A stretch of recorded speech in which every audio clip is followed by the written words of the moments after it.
we've made it to the end of another week, so that means it is once again Friday. And Friday around here, we like to talk about some of the headlines that I've been reading that have come from the NFC North Division this week. It is once again time for Weekly North News.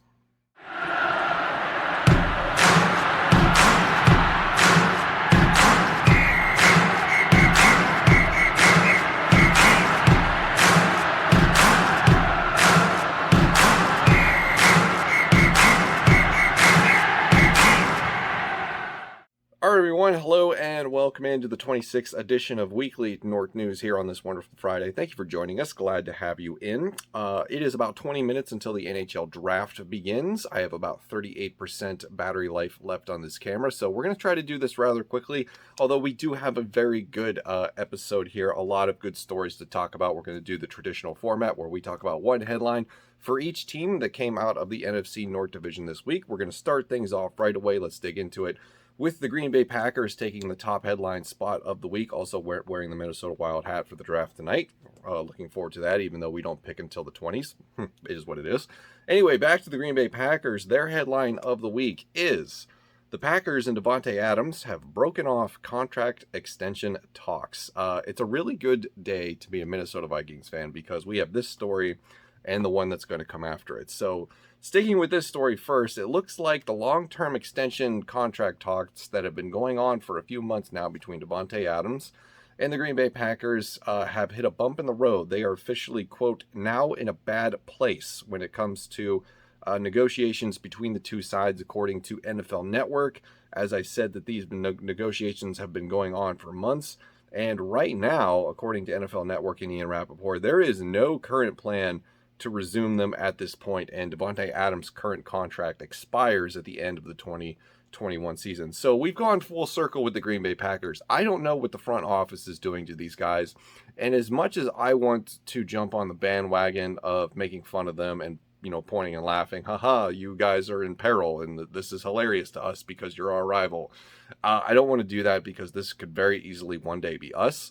So I'm not going to, you know, throw stones in a glass house, I guess, is the metaphor that I would use here, because, you know, one day, you know, maybe even sooner than later, we're going to be in a situation where things aren't going very well for us. But for right now, it looks like the Green Bay front office or the organization itself just keeps, taking their star players and shying them away. So we have the Aaron Rodgers situation, which looks like it is just nowhere near being resolved. And now we have Davante Adams, who is under contract and I believe likely will play, but maybe we don't see him in a Green Bay Packers uniform next year. And if something were to happen between now and the beginning of the regular season, could you imagine Green Bay going into 2021 with a roster that does not have Aaron Rodgers and Davante Adams? I have said before, and I will say again continuously, that Aaron Rodgers not being on the Packers this year makes the Vikings a front runner to win the division.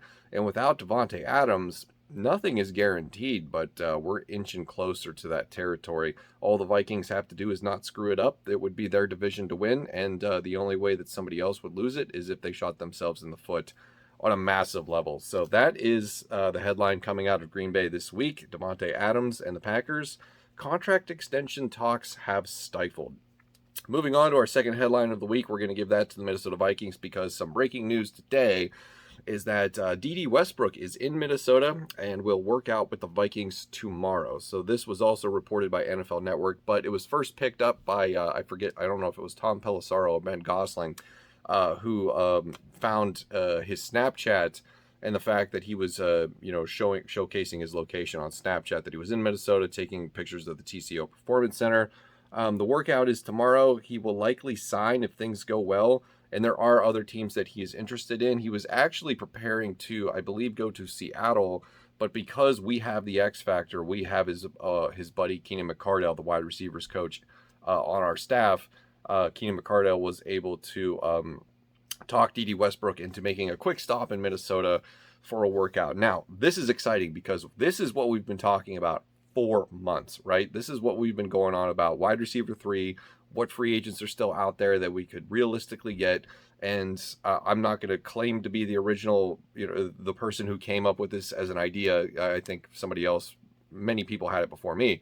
But this is something that we've been talking about here on this channel, is that Dede Westbrook would make sense from a standpoint that we have one of his coaches, Keenan McCardell, the wide receivers coach, and we have a desperate need for depth behind Justin Jefferson and Adam Thielen. So hopefully tomorrow the workout goes good. He could still go work out with Seattle. I believe the 49ers were also interested in him. So he's gaining some interest around the league. And at this point, he'd be ridiculously cheap. I mean, what week of free agency are we in? Week 13? I mean, I don't even know. I lost count. It's been so long. So that is good news for us. So we've got the Davante Adams news on top of Aaron Rodgers already being out. And now we could potentially be signing Dede Westbrook. So great day to be a Minnesota Vikings fan. And that's going to do it for them. Moving on to the Detroit Lions, their headline of the week is Michael Brocker's comments are a bad look for Matt Patricia. And this is more of a New England Patriots storyline because, as you all know, Dan Campbell is the new head coach for the Detroit Lions. Matt Patricia did not work out as a head coach, as does, the Bill Belichick coaching tree usually go, except for, Mike Vrabel and what's the guy's name in Miami right now? I forget. Drawing a blank, but things did not work out for Matt Patricia. Long story short, he is now back in New England as an assistant to Bill Belichick on his coaching staff. But Michael Brockers did an interview this week with Jim Rome and basically said that the entire environment and atmosphere has changed with Dan Campbell taking over as head coach. And he says that himself and other players look at Dan and say, yeah, he gets it. This is the guy that we can go to battle for. I have read in the past, and I believe we even may have talked about it in a video this year or last year, I forget, about some of the just oddball behaviors exhibited by Matt Patricia during his tenure in Detroit. Just some of the things that he did to just really turn off coach-player relationships and just make other players hate him. I read a story about how at the end of the season, the free agents would, when the last game was over and they were clearing out their locker rooms, they were celebrating because they knew they didn't have to come back.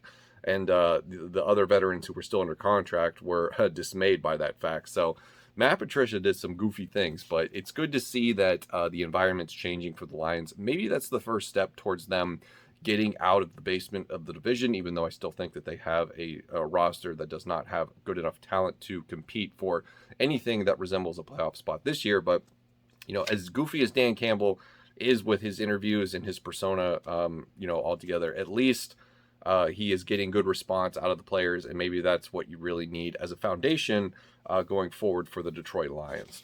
Next, we're going to end things with the Chicago Bears. Chicago, you guys need to do something, right? Because other than Allen Robinson, what's going on in Chicago?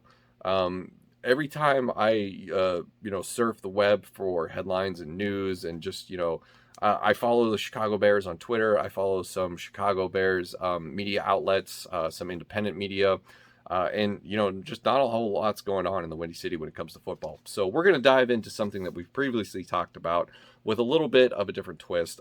So their headline of the week for the Chicago Bears is, what would a Nick Foles trade to the Jets look like? So the author of this piece goes into depth about the contract that Nick Foles currently has. It's a unique one in that the guaranteed money is not exactly what you would be used to in other contracts. Like, we're going to trade you Nick Foles, and now all of his guaranteed money is now your problem and not ours. It's off the books. I think they would still be on the hook for some of that. So it's just not something that's easy compared to other deals that have been done in the past. But as far as why the Jets would make sense, I totally agree with the author's take on this. Number one, behind Zach Wilson, you have a whole lot of nothing. And a veteran presence, despite what you may say or think about Nick Foles, a veteran presence behind Zach Wilson would be something that would definitely be welcome. And Nick Foles, I think, is one of the better backup quarterbacks in the NFL. He's not good enough to be a starter. There's not enough consistency with that. So Nick Foles as a backup and somebody to mentor a young quarterback like Zach Wilson, I think, is really what the Jets could use. And for the Bears, it makes sense to do a deal with the Jets because, remember, you can't force him on any team. You have to get compensation, and a team has to be willing to grant you that compensation. And as far as the Jets go, they have a decent amount of late-round picks, 2 5th-rounders and 3 6th-rounders. So obviously you're not going to get a lot for Nick Foles, especially with the contract. First, second, third, 4th-round picks are out of the realm of possibility. Could they swing it into a 5th-round pick? Maybe, but I think a 6th-round pick is definitely a more likely scenario. So That's going to do it for the NFC North headlines that I've been reading this week. Most of them came from today because there's just been a lot of really breaking news today. So let me know what you think about these stories and more in the comments below. Thank you for watching. I will see you in the next one.